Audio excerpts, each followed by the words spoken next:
Ok. Então, é o finalzinho ali. Quando Jesus fala para que se o teu olho, né, ou se tua mão te fazer pecar, então corta, para você não ser lançado para o inferno. Vamos ler, né? Já lemos, mas vamos ler de novo. Se alguém quiser ler, Mateus 5, 29 e 30. Bom, vou ler. Portanto, se o seu olho direito faz com que você peque, arranque-o e jogue-o fora, pois é melhor perder uma parte do seu corpo do que o corpo inteiro ser atirado no inferno. Se sua mão direita faz com que você peque, corte-a e jogue-a fora, pois é melhor perder uma parte do seu corpo do que o corpo inteiro ir para o inferno. Uhum. Tá, então, Jesus, ele queria que a gente entendesse que o mais importante é que a gente entenda a natureza do pecado, tá? Então, que nem os escribas e os fariseus, eles sempre estavam mais preocupados com o ato em si do que com aquilo que, vamos dizer assim, que move, né? Que move o seu ato, que seria aquilo que está dentro do seu coração, né? Os seus desejos, suas intenções, seus pensamentos. Então, a intenção do Senhor é que a gente pudesse compreender essa natureza do pecado e assim tivesse essa aversão mesmo pelo pecado, desejo de abominá-lo e abandoná-lo, né? Alguns comentavam assim: não, Jesus quis dizer que se teu olho, né, te faz pecar, seu olho direito, alguns, então, colocavam, achando que ainda se preocupavam mais com o ato, né, do que com o seu coração, tá? Então, eles falavam assim: se o meu olho direito, aquilo que a gente está vendo, né? Então, aquilo que a gente está vendo é que é o pecado, né? Então, seria assim: então, você se preocupar mais com o ato do que com as intenções, o desejo do seu coração, né? Então, eles falavam assim, então tira o olho direito. Só que, tudo bem, se teu olho direito estava vendo uma coisa que pudesse levar ao pecado, você tira, você ainda tem o seu olho esquerdo, que pode fazer você cair no mesmo pecado. Então, não tem muito sentido essas explicações deles em relação a estavam só preocupados com aquilo que os tentavam. Por exemplo, se alguma coisa que você vê é que te faz cair em pecado, eles então apontavam para a tentação e não para a nossa natureza pecaminosa. Será que está dando para entender? Eles estavam mais preocupados com aquilo que aparecia do que com aquilo que está lá dentro da pessoa, tá? Então, Jesus, ele quis mostrar que o pecado era uma coisa tão terrível, né? Que às vezes a gente não percebe ela, né? Então, que a santidade não era só o fato de você não ter cometido aquele ato. A santidade tinha que ir mais além do que isso, que era o seu coração puro.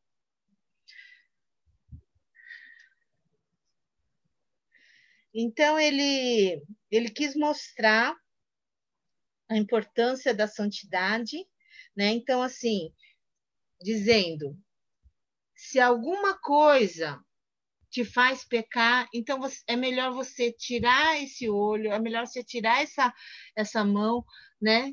para você não cometer o pecado, porque o fim dele é muito terrível, é o inferno, né? Então, Jesus quis mostrar como o pecado é horrendo e como a gente deve buscar, então, tirar tudo aquilo que nos impede, né, de ter uma vida de santidade, tá? Então, Jesus quis que cada um deles pudesse entender que não era só o ato em si, mas seus pensamentos, seus desejos, aquilo que te move, né? Aquilo que está no seu coração é que a gente devia se preocupar. Graças a Deus, a gente tem possibilidade de conseguir viver em santidade, né? Por causa de Jesus, tá? Então, mas para que a gente possa, vamos dizer assim, experimentar nessa vida de santidade, primeiro a gente tem que entender como o pecado é terrível, né? E como ele pode destruir nosso relacionamento com Deus e até o nosso destino, tá? Então, a primeira coisa que Jesus quis mostrar através dessa ilustração, vamos dizer assim, é que a gente tem que perceber essa natureza do pecado e as suas consequências, né? Muitas vezes aquilo que os escribas, eles tentavam meio que disfarçar, os escribas e os fariseus, quando eles estavam ensinando, eles queriam, vamos dizer assim, mostrar outras coisas ao redor do pecado, vamos dizer assim, né, para disfarçar talvez o pecado, né? Então eles meio que forçavam o homem a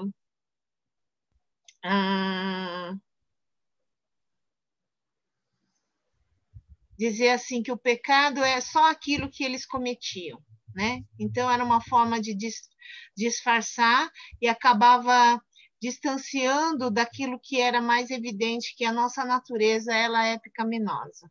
Então, por mais que a gente não cometa os atos pecaminosos, a gente ainda tem pecado. A gente nasceu em pecado, né? Então, era mais fácil, então, por exemplo, que nem a questão, eu não cometi nenhum ato de adultério, né? Era mais fácil você se proteger assim com essa, vamos dizer assim, essa capa, né, de santidade, porque ele não cometeu tal ato, mas lá dentro tinha os pensamentos e lá dentro tinha o desejo que as pessoas não conseguiam ver, né? Porque ele não cometeu o ato. Então, os escribas e os fariseus, eles ficavam tentando se esconder esconder os seus pecados com uma aparência de santidade, tá? Então, Jesus quis mostrar que o problema é mais profundo, né?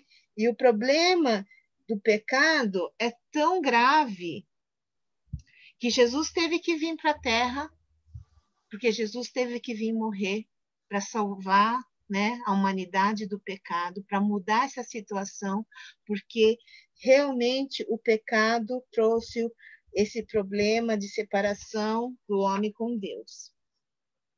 E não tem como a gente tentar camuflar o pecado. O pecado é pecado e sempre será pecado e sempre será uma forma de nos desvencilhar, né? Nos tirar do caminho e nos afastar de Deus. E o resultado da morte, ou do pecado, é a morte, né? Não tem como a gente fugir disso, tá? E o único jeito da gente conseguir se desvencilhar dessa natureza do pecado é só através de Jesus Cristo, Não tem outra forma. A gente não consegue, pelas nossas boas ações, pela nossa capa de santidade, né? Eu não cometi tal ato, mas no meu coração está cheio de maldades. Né? Então, a única forma da gente não ter mais essa natureza, é a gente ficar livre, é a gente ter essa vida com Jesus Cristo. Só Ele pode nos dar uma vida de santidade, livre do pecado. Tá? Segunda coisa, Jesus, com essa fala, ele quis dizer que é muito importante a gente saber a questão da alma e o seu destino. Então, Mateus 5,30b fala assim: pois te convém que se perca um dos seus membros e não vá todo o teu corpo para o inferno.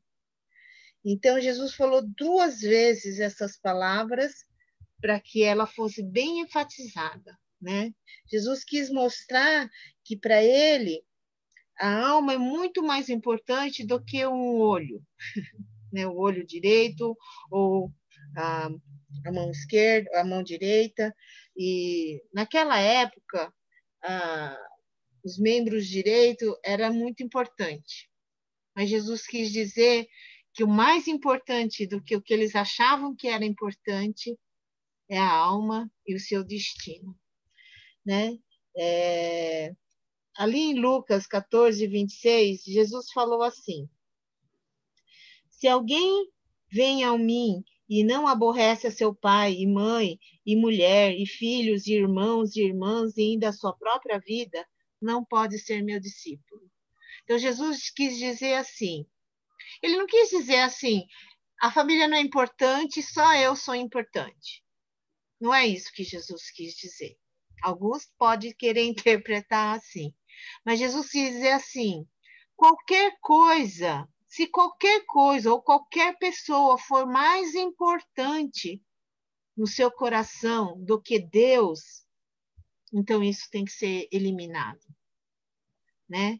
Se você dá mais importância para a sua família do que com o destino da sua alma, então isso é complicado, né? Vai ser prejudicial para a nossa alma. Qualquer coisa que pode atrapalhar da gente almejar esse destino para a nossa alma, que é o céu, que é estar com Deus, então deve ser eliminado.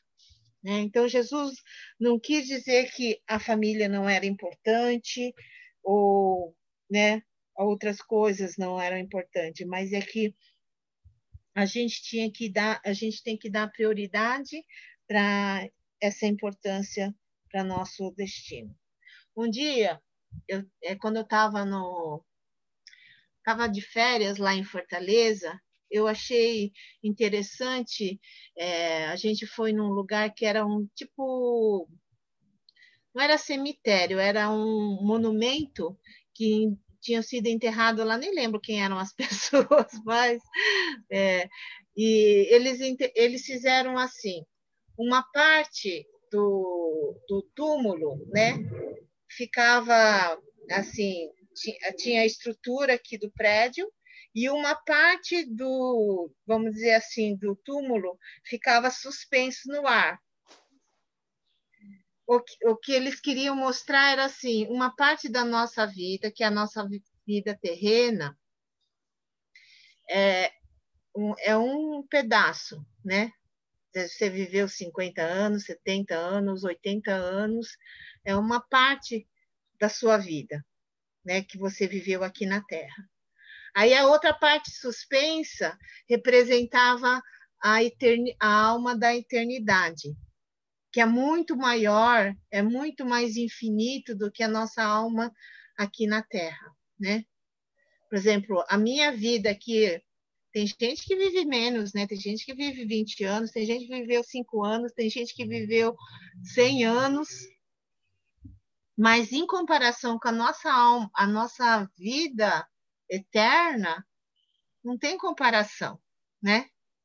Então, Jesus quis mostrar que o destino da nossa vida eterna da nossa vida depois dessa vida é mais importante, né, do que qualquer outra coisa. Tá? Então, é importante entender, né, e priorizar o destino da nossa alma. Tá? Pensar que nada pode nos desviar desse caminho da gente chegar nessa eternidade com Deus. Às vezes a gente comete a loucura de desligar um pouco disso, né? Então, é mais importante a sua vida aqui na Terra do que a sua vida lá no céu? Não quer dizer que Jesus falou, não importa essa vida aqui, tá? Mas que a gente tem que entender que há um destino maior, né? Que é a glória, vamos dizer assim, do que essa vida terrena. Não quer dizer que a gente não possa viver coisas boas nessa vida terrena. Claro que não. A gente pode viver, tá? Mas que a nossa vida eterna é muito mais importante, né? Prioritário do que a nossa vida terrena. E a nossa vida terrena tem que ser para voltado para a nossa vida eterna, tá? E o terceiro princípio, então, que Jesus quis dizer através dessa fala. Só voltar um pouquinho. Tem algumas passagens, como Mateus 16, 26, que fala assim: que aproveita o homem ganhar o mundo inteiro e perder a sua alma? Está mostrando que a importância né, da sua vida eterna. Mateus 10, 28, Jesus disse assim: não temais os que matam o corpo e não podem matar a alma. Temei antes aquele que pode fazer perecer no inferno tanto a alma como o corpo.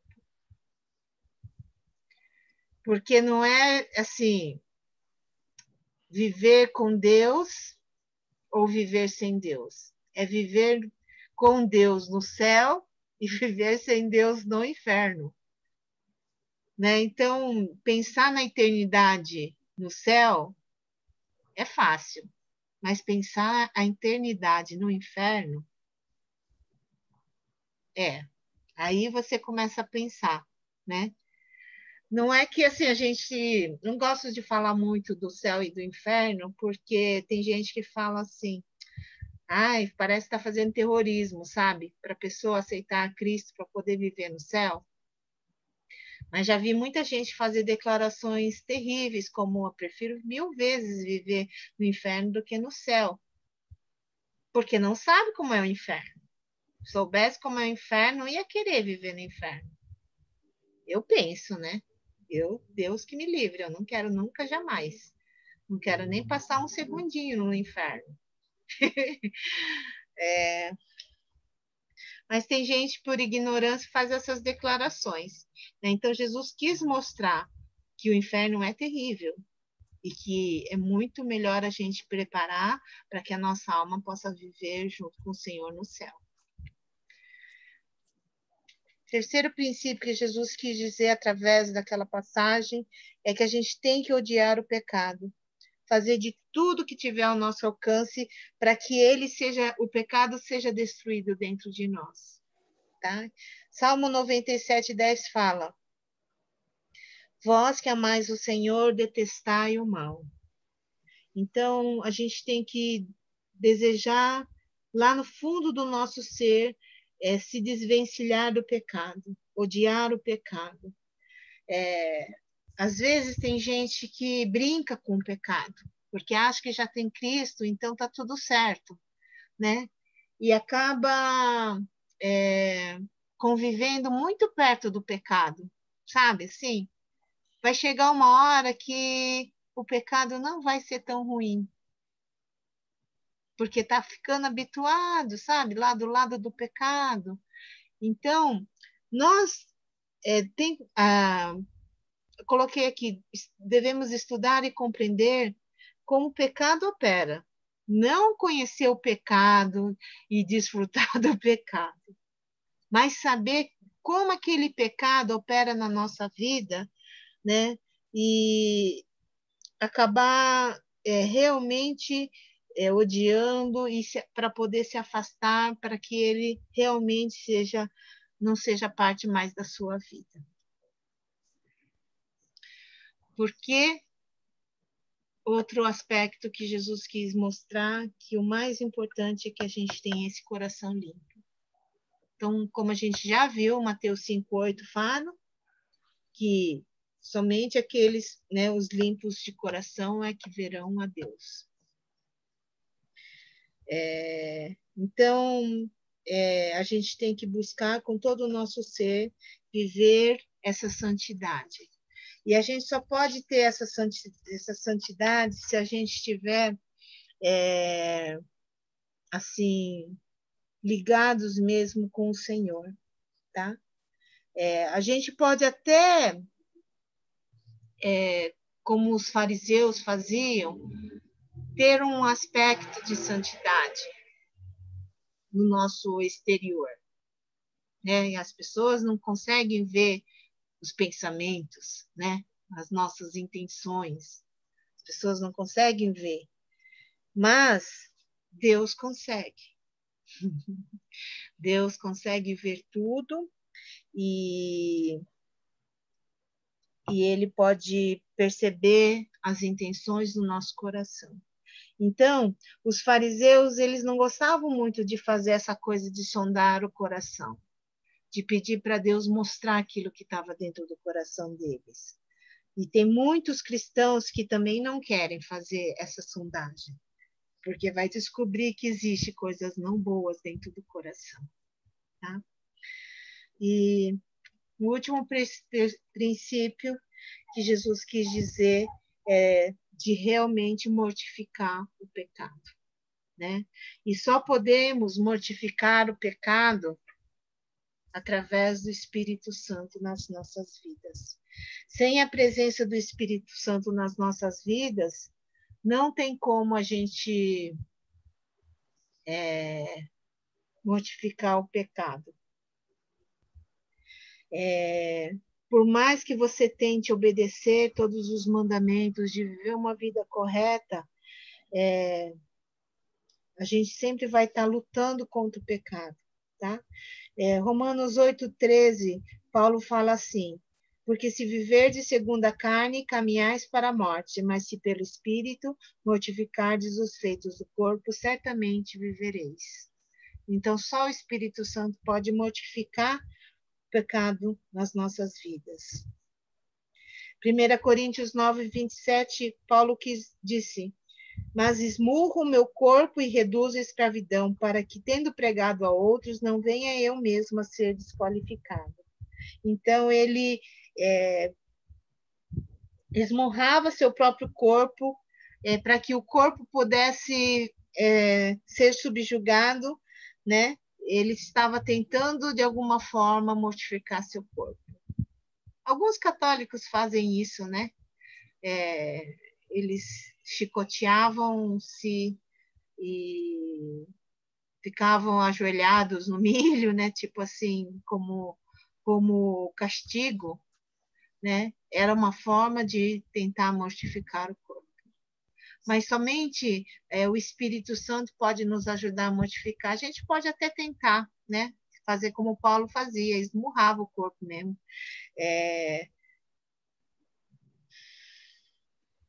Mas só a presença do Espírito Santo é que pode mortificar, né, todos os desejos, a concupiscência da carne. Tá? Romanos 13:14, ele fala isso, né? Nada disponhais para a carne no tocante às suas concupiscências, ou seja, ele procurava evitar qualquer coisa que o tentasse, né, na sua própria carne. Colossenses 3:5 fala: fazei, pois, morrer a vossa natureza terrena. Só podemos fazer morrer essa natureza terrena, pecaminosa, através do Espírito Santo. Então, Jesus quis dizer através de você, se o teu olho te faz pecar, então você tem que cortar, é a gente não nutrir a carne, tá? Efésios 5, 3, 4 fala assim, para evitar, né, aquelas palavras vãs e de chorracarrices, pessoas que te levam a fazer coisas que você, né, que não é boa, tá? Então evitar tudo aquilo, por exemplo, a televisão, se faz você ver coisas e faz você ser tentado, então não veja a televisão, não leia aquele livro, né? Não veja aquele vídeo, não navegue na internet, naqueles sites, né, que podem te fazer pecar. Então, não nutrir a carne com essas coisas que te levam para fazer mesmo cometer o pecado, né? Tá ligado com restringir deliberadamente, escrevi errado ali, deliberadamente a carne, né? Então, é você evitar qualquer coisa que pode ser de tentação ou obstáculo para a sua santidade. Precisamos vigiar e orar. Aí eu fiquei lembrando, né?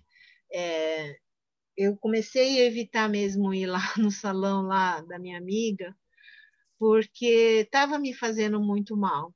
As coisas que elas comentavam, o jeito que comentava, não só para mim, né? Aí fiquei pensando, para que eu vou ficar alimentando a minha alma com essas coisas que não me edificam?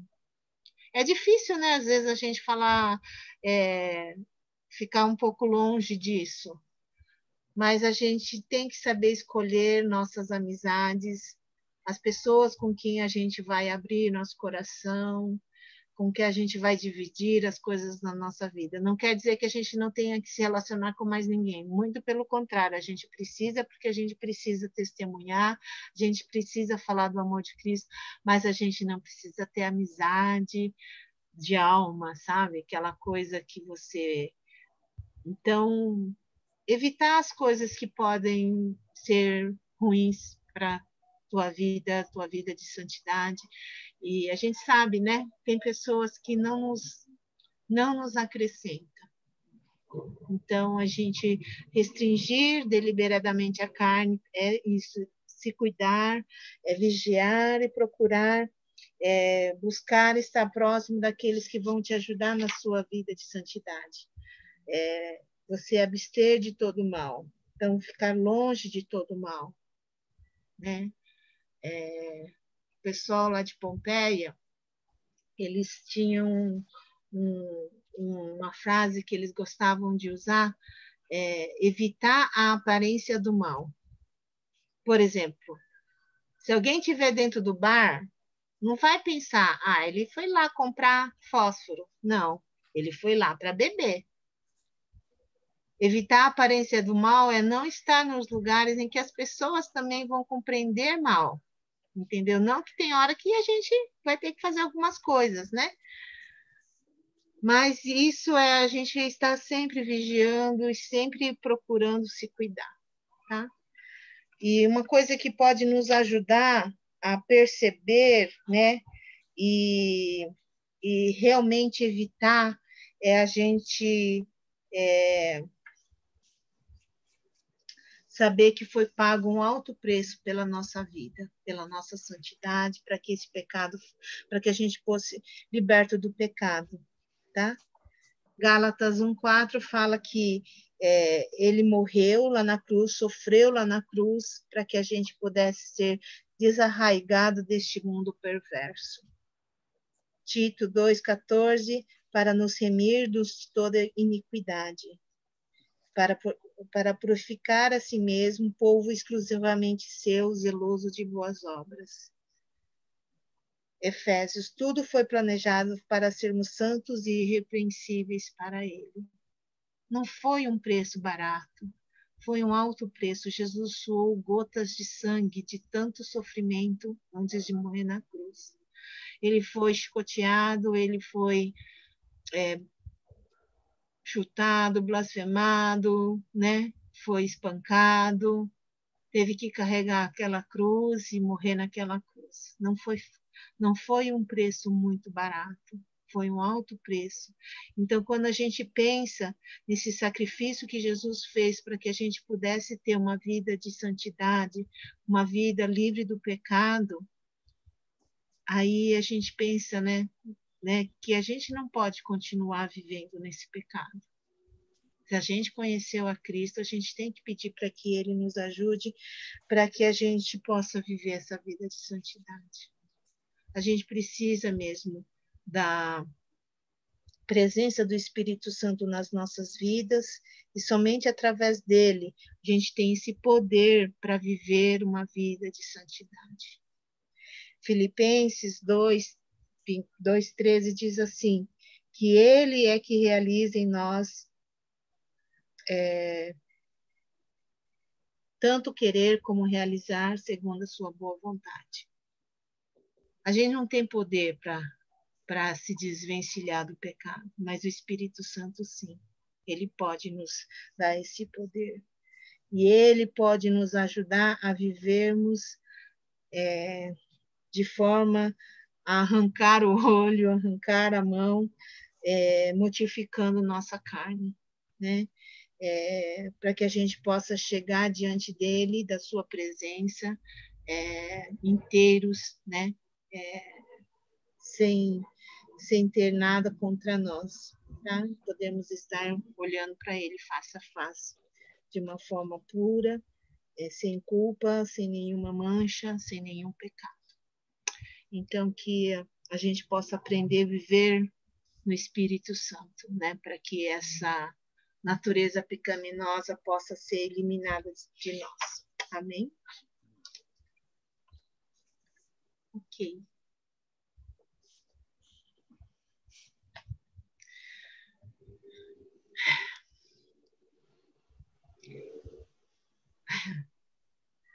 Não é fácil, né? Não viver sem pecado, mas a gente pode almejar isso com a presença do Espírito Santo nas nossas vidas. Vamos orar? Senhor, nós te agradecemos, ó Pai, não só pelo teu sacrifício lá na cruz por cada um de nós, mas porque o Senhor nos ensina a cada dia a vivermos essa vida de santidade. Pedimos ao Espírito Santo que o Senhor continue sondando nossos corações e vendo se há em nós algum caminho mau, tira de nós, Senhor, e pedimos que o Senhor possa realmente estar trazendo uma vida de santidade. Agradeço, Deus, pela tua graça e misericórdia, e pedimos perdão a Deus pelos nossos pecados, pelas nossas fraquezas, e afasta-nos de todo mal. Ajuda-nos, ó Deus, a sermos fiéis e santos, ó Deus, puros diante do Senhor. Guarda-nos de todo mal. Pedimos, ó Deus, Espírito Santo, capacita-nos e traz essa santidade nas nossas vidas. Nós te pedimos e agradecemos, Senhor, em nome de Jesus. Amém.